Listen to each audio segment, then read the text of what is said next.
Hey guys, hopefully you're doing well. I'm not. After what I saw today and yesterday with the whole Samurai wallet debacle, I'll tell you, I'm losing faith in this country every single day. And this isn't something that we should brush off. We shouldn't just kind of flip to the next thing in the news cycle. We shouldn't just move on. This today was probably the most impactful day in Bitcoin in the past 5, 6, 7 years. In fact, this day is so impactful that if you kind of look at what Bitcoin's all about, the ethos, what Bitcoin sent out to do, what Bitcoin is, you know that Bitcoin is actually aiming at changing the financial system in the world. And to do that, one of the biggest avenues to change it is to allow self-custody for the individuals. Because the whole purpose of why Bitcoin was invented was to remove trusted third parties, trusted centralized agencies that get in the way, that rehypothecate your money, and that just are malicious with intent. And we've seen this for countless of years with the traditional banking system, the traditional financial system, and it's just a true tragedy to see the attacks that the US government is doing on Samurai Wallet. They were recently charged with running an unlicensed money transmitting business that executes unlawful transactions. And right here, this is setting the precedent. So if they win, the US government wins, they set the precedent that unhosted wallets or self-custodial wallets are actually money service businesses, money transmitting businesses. This is going to change the game for Bitcoin in the future for the worst and the most negative aspects. For example, if you have an unhosted wallet, you could be doing illegal activity because you're running a money service business by sending transactions. So this is a full self-custodial attack. Right now, the founders are facing 20 years plus in prison for writing code, ones and zeros. They're facing 20 years. And we need to do everything we can to fund them, to defend them, because at the end of the day, code is speech. And if code is speech, this is an attack on our First Amendment rights. So the USA right now is currently under attack by the cabal of the Biden administration, and they're under attack by the evil powers that be, the globalists, the elite, those that are trying to keep you from attaining sovereignty and wealth. They are trying to keep you permissioned and in a controlled system where they can put their thumb on your back and keep you in control. Now, why is this? Why would they want to do this? Well, first of all, they want to do this because they want to keep the power, they want to keep you small, and they want to keep you dependent on them. See, the government, they don't actually produce anything. The government is actually a leech on your efforts and your labor. So you work, let's just say you work 12 months a year, the first 5 or 6 months out of the year goes straight to the government. So that's the one reason they're trying to do this. The next reason is they don't want you to conduct private transactions. They want to be able to trace and track everything in your life. And by doing that, by tracing and tracking everything in your life, they're able to actually see what your behaviors are, see what you are. Look at China, look at the Chinese Communist Party. They can go and see who is late on their payments or who's jaywalking, and then it takes a ding to their social credit score, or who forgot to pay the dentist, or who maybe bought some marijuana or something, and it takes a ding to their social credit score. With this surveillance nanny state that we're heading towards, now everyone, all their transactions will be looked at and scrutinized in the worst way. So they're under attack. We're under attack right now on our First Amendment right due to freedom of speech. And next, we're under attack with our Fourth Amendment right, because we, as the U.S. citizens, we have the rights of unreasonable search and seizure. And in part with this amendment is our right to financial privacy. Now, the fact, if this was a custodial wallet, which we saw a few months ago, a wallet of Satoshi left the United States. But if this was a since this is non-custodial, there's no actual intervention. There's no centralized institution creating these addresses. There's nobody, there's no person that's actually conducting the activities. This is just code, open source code. And guess what? The website was taken down. The GitHub was taken down. I looked for the app in the App Store. I couldn't find it. But essentially, this is what the government's going to do to people and to companies and to wallets and to self-custodial wallets if they don't comply. They're going to just take them off and wipe them off. And this is the problem by having a duopoly with the phones. Samsung, Apple, Google. They can just get served by the US government and say you have to take these apps down, and they will do it right away. And I hope we don't see this in the United States, because it's just a true tragedy, honestly.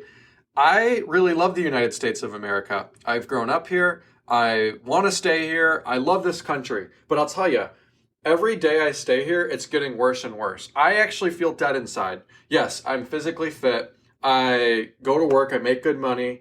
I play pickleball. I play tennis. I do a lot of fun things, right? I don't live a bad life. But every day, I can't even go on social media without getting negative, because every day something's happening in this administration that is sending our country down a very, very dark route. And we don't want to go down a dark route, guys. Come on. Like, why does everyone just go to work and just collect their check, go home and drink beer and then fall asleep? Why aren't people speaking up about this? Why are people not? And I know a lot of the Bitcoiners are, I'm not, but everyone needs to talk about this, because do you know what this means? This means that we're headed to financial censorship, and we're headed to the digital prison of the CBDC. So they also stated in this that chains of self-spends, which is called Ricochet, which is just essentially you create a new address and you keep sending money to that new address, that is determined illegal. That's illegal. You can't do that. So if you send the same Bitcoin to yourself 10 times, that's illegal. You can't do it. If you have it go to someone else, that's illegal, and they keep doing it. You can't do it. And guys, this is so sad, because they claimed that Samurai is a money transmitting business, and they have the obligation to apply to the KYC AML regulations of their users. How? With a self-custodial wallet. Well, this is just code. How can you submit to KYC AML? How are these wallets going to comply to that? They can't. It's just code. What are you going to do? Shut down all their GitHubs? You're going to shut down all their websites? You're going to shut down, go to their offices of the people that created these wallets, or the homes, and just raid them? Is that what you're going to do? Are you just going to, this is how much you want to defend your fiat cuckbuck? Really? So what the US, Europe, and other places are trying to do is they want to make it so you can't self-custody anymore. That's what they want to do. They want everyone to be in their depreciating slave coupon, the US dollar. Because guess what? That's what gives them power. If you work for dollars, you earn in dollars, you save in dollars, you're in an asset, not even an asset, you're in a note, a Federal Reserve note that is depreciating, that they're printing and giving to illegals, they're giving to Ukraine, to Israel, to Taiwan, to, Instagram, to every evil Nancy Pelosi stock portfolio, every single evil avenue, guys, they're giving this money to. So the thing is this, what is the point of Bitcoin anymore if it is sitting on a centralized ETF, or a Coinbase, or a Strike, or Cash App, or you name the exchange? What's the point of it? Because it's not on a decentralized ledger. Everything is just in government honeypots. So what is the point of Bitcoin if it is sitting? It's sad, because I really want Bitcoin to work, and I know it will succeed. But guess what? It will succeed, but it'll only succeed in certain countries around the world. In the US, it's gonna go down. Like, it's people that live in the US, they're gonna have to have a choice. They're gonna have to go to the CBDC route, or they're gonna have to.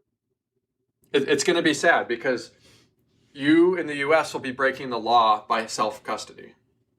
I can see that being a future. And I'm not trying to be grim here, guys. I'm just trying to speak reality from what I'm seeing here. They're setting the tone. Hey, look, this is a money service business. And if it is deemed a money service business, they're going to go after all the other self-custodial wallets saying the same thing.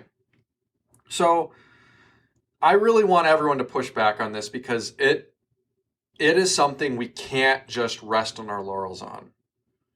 So it is essentially, we need to do everything we can to not just go the Coinbase route, not just go the ETF, because essentially it's just back to the fiat system all over again. Even if Bitcoin goes up to $1 million, 10 million a coin, and you hold the ETFs, well, guess what? First and foremost, that million won't be worth anywhere near as much as what it's worth. But the next thing is, if it goes up, they can increase the taxes. Like we just saw, like in my podcast yesterday, I said they're increasing the taxes. They increased it significantly. So they're going to do everything they can in their power because they're scared of it. They really are scared of it. The Department of Justice has even called Bitcoin money. For the longest time, they said it's not real. They said it's a fake asset. They said that it's nothing. Well, guess what? Now we know what they think. We know that the government, now they think it's money. The longest time people called it rat poison. People called it a scam, a Ponzi, all this stuff. The U.S. government has finally said that Bitcoin is money. That was the one admission that we just saw. So they are pushing so that self-custodial tools and money transmission service are money transmission services. We need to do everything we can to win this fight, to set the precedent, because if we don't, you have options: leaving the country. Like I had said, yeah, it's funny. I don't want to make podcasts, guys, about saying we got to leave the country. I really don't. I mean, I want people to move to this country. I want investment to flourish. I want to have kids here. I want to do a lot of things here. I can't do that in good faith, knowing that this country is on the decline. So this needs to be won. Now, what is the alternative if Bitcoin loses, right? Let's just say Bitcoin lost and the government captured it. It's all in ETFs and Coinbase and Cash App. Well, guess what? You're going to go into fiat, and then eventually that fiat, those cuck bucks, are just going to turn into a CBDC nanny state like we see in China. So, guys, we have to build. We have to speak up. We need to fight for what we believe in. We need to defend the First and the Fourth Amendments, because this is bigger than just Bitcoin. This sets the tone for all open source projects, not just Bitcoin. Crypto, I mean, you guys know my thoughts on crypto. I'm not a fan of it at all. But they attacked MetaMask the other day too. That's a self-custodial. We cannot just sit here and stay silent. I'm going to donate a significant amount of sats to the Satoshi Action Fund. I'm going to donate some sats to some Geyser Fund projects. Follow Dennis Porter. Follow Marty Bent. Follow a lot of the Bitcoiners that are leading the charge on this, because I'll tell you this, guys. We have to have a backbone here. This is not your time to be scared and to back away and to cower. This is your time to speak up for what is right in this country. Because if we don't and we lose it, might as well just bend over right now and accept the digital prison and live a life of misery. So let's fight. Let's build what we see in the future, and let's speak up for what is right in this world. I hope you guys enjoyed this podcast. Please share it to everyone you know. Please be sure to also give it a like, stream some sats, but more importantly, stream some sats to that Satoshi Action Fund I talked about, because at the end of the day, we need to defend causes that promote privacy, promote financial freedom, and promote independence. Anyways, I really enjoyed this one. I'll catch you guys in the next one.